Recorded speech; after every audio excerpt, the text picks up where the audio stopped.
नमस्कार, आप देख रहे हैं हमारा विवेक न्यूज। मैं हूं आपके साथ आपका अपना विपिन सिंह भदौरिया और इस समय मैं मौजूद हूं वार्ड नंबर 29 में।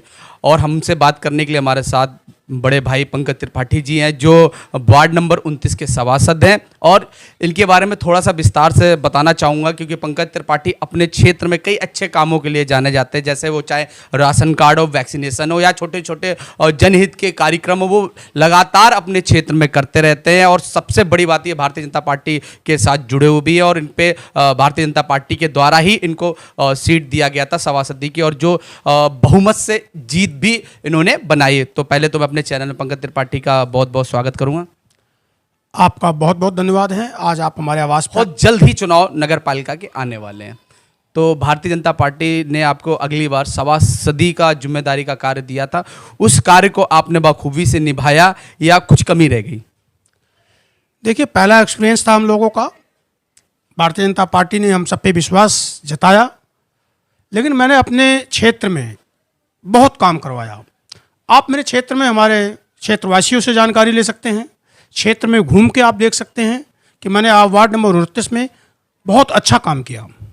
इस समय जो आपके द्वारा मीटिंग चल रही है बिहार पूर्वांचल को लेके, तो क्या मैसेज आप क्षेत्र में देना चाहते हैं? देखिए, मैं पूर्वांचल का हूँ, तो अगर बिहार पूर्वांचल की बैठक हो रही है, मीटिंग हो रही है, तो इसमें बहुत से लोगों के पेट में दर्द होता है। भाई, हर समाज का अपना अधिकार है, वो मीटिंग कर रहे हैं, हम भी अपनी मीटिंग कर रहे हैं। और उसका सीधा सीधा एक वो है कि यहाँ बिहार पूर्वांचल के लोग अत्यधिक प्रवास करते हैं, यहाँ रहते हैं, तो हम सबके भाईचारे की आपस की मीटिंग चल रही है, इसमें कहीं किसी को दिक्कत नहीं होनी चाहिए। क्या जो ये मीटिंगों का कारवा है, जिस तरह से बिहार पूर्वांचल की मीटिंगें चल रही है और भारतीय जनता पार्टी के आपके पास सभासदी चुनाव के लिए जो सैंबल दिया गया था, तो कहीं ना कहीं ऐसा तो नहीं है कहीं चेयरमैनी की तरफ ये कदम बढ़ रहे हैं? बहुत अच्छा क्वेश्चन है आपका। देखिए, सबका अधिकार है। हम लोगों के पैरों में वैसे ही बेड़ियां पड़ी हुई हैं। जब जनरल सीट होगी तभी हम लोग चुनाव लड़ सकते हैं, और यह अगर जनरल सीट हुई तो निश्चित बात है हम लोग भी दावेदारी पार्टी के सिंबल पर करेंगे।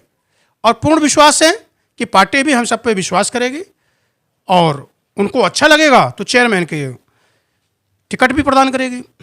अगर आपको भारतीय जनता पार्टी चेयरमैन का टिकट नहीं देती है, और इस समय आप जो बिहार पूर्वांचल संस्था के माध्यम से जो चल रहा है, जो प्रतिक्रिया चल रही है कि हम अपने प्रत्याशी को उतारेंगे, तो इस अवसर पर आप चुनाव में आएंगे?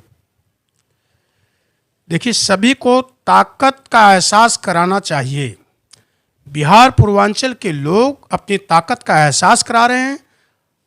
पार्टी पे एक तरीके से दबाव बनाने का होता है कि बिहार पूर्वांचल के लोग सर्वाधिक यहाँ पे रहते हैं, पार्टी हम सबकी सुने, क्योंकि आज तक बिहार पूर्वांचल का कोई भी प्रधान नहीं हुआ यहाँ पे। लगभग 25-30 वर्षों से हम लोग रह रहे हैं, तो हम लोग भी चाहते हैं बिहार पूर्वांचल का यहाँ जनाधार है, तो यहाँ पे चेयरमैन भी अगर हो, देखिए, जनप्रतिनिधि बनने के बाद वो सबका राजा होता है, उसके लिए सब बराबर होते हैं। लेकिन अपना जनसंख्या के आधार पर अगर टिकट मिले तो बिहार पूर्वांचल को मिलना चाहिए। अगर नहीं मिलता है तो? देखिए, नहीं मिलता तो हम लोग पार्टी की सिपाही हैं, जैसे पार्टी का दिशा निर्देश होगा वैसा काम होगा। अगर भारतीय जनता पार्टी आपको चेयरमैनी की टिकट दे देती है, और जिस हिसाब से लग रहा है कि बहुमत ज़्यादा है, भारतीय जनता पार्टी की सीट बड़े आसानी से निकलेगी, तो मेरे हिसाब से आप चेयरमैन भी बन जाते हैं, तो क्या बदलाव करेंगे आप क्षेत्र में? देखिए, अभी हमारी वर्तमान चेयरमैन अध्यक्षा महोदय ने भी खोड़ा में बहुत काम किया है, विकास काफ़ी हुआ है, और जो भी नया चेयरमैन बनेगा वह भी इससे अच्छा विकास करेगा। अगर पार्टी ने मुझे अवसर दिया और मैं चेयरमैन बना, तो आम जनमानस की जो छोटी छोटी समस्याएं हैं, जैसे यहाँ के राशन डीलर आज भी जिसका 20 किलो मिलना चाहिए उसको 10 किलो दे रहे हैं, 5 किलो दे रहे हैं, 15 किलो दे रहे हैं। 100 में 90% राशन डीलर यही काम कर रहे हैं। सबसे पहले उनको पूर्ण रूप से राशन मिलेगा। हमारी नगर पालिका में कन्या विद्यालय होगा, हॉस्पिटल की व्यवस्था करवाएंगे हम लोग, जो आम जनमानस को अब तक मिल जाना चाहिए था। पानी की समस्या बहुत बड़ी समस्या है यहाँ की।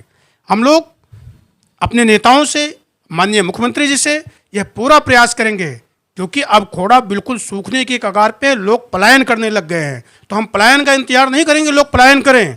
हम अपने आम जनमानस के साथ पार्टी पे दबाव बनाकर जल्दी से जल्दी फंड रिलीज कराएंगे, जगह उपलब्ध कराएंगे कि वो यहाँ पे पानी की व्यवस्था तुरंत करें। अच्छा, हमारे चैनल के माध्यम से जनता से क्या कहना चाहेंगे? मैं तो आम जनमानस से यही कहना चाहूँगा, अगर भारतीय जनता पार्टी ने मुझे चेयरमैन का टिकट दिया तो आप सभी से हाथ जोड़ के निवेदन है कि आप कुछ मत देखिएगा, केवल कमल का फूल देखिएगा।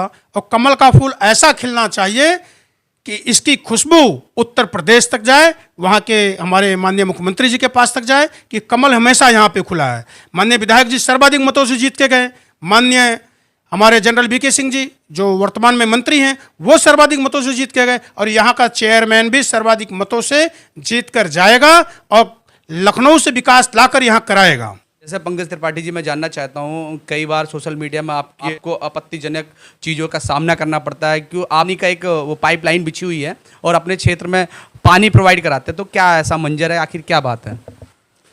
देखिए, जो काम मैंने 2018 में किया, नगर पालिका में एक मीटिंग हुई थी, उस वक्त ईओ बड़ाना जी थे और चेयरमैन हमारी अध्यक्षा महोदय थी, और उसमें माननीय विधायक जी भी आए हुए थे। पानी का विषय उठा कि भाई पानी खोड़ा में आना चाहिए, तो हमने अपने अध्यक्षा महोदय से, उस समय के अधिशासी अधिकारी के बड़ाना जी से और माननीय विधायक जी से भी कहा था कि खोड़ा में बोर करा कर पानी दे दिया जाए जब तक हम लोग गंगा जल की व्यवस्था नहीं करते। उस समय तत्कालीन ईओ साहब ने कहा था कि ये व्यवस्था नहीं हो सकती, तो हमने एक उदाहरण दिया था कि आदर्श नगर के अंदर अगर पानी की सप्लाई सरकारी फंड से हो सकती है तो हर वार्डों में ये क्यों नहीं हो सकता। तो मेरे ऊपर एक क्वेश्चन उठ गया, क्या अच्छा ठीक है, हम आपको कहते हैं आप अपने वार्ड में पाइपलाइन बिछाइए। हमने पाइपलाइन बिछाया और घर घर पानी देने का प्रयास किया, उसमें सरकार का कोई फंड नहीं लगा।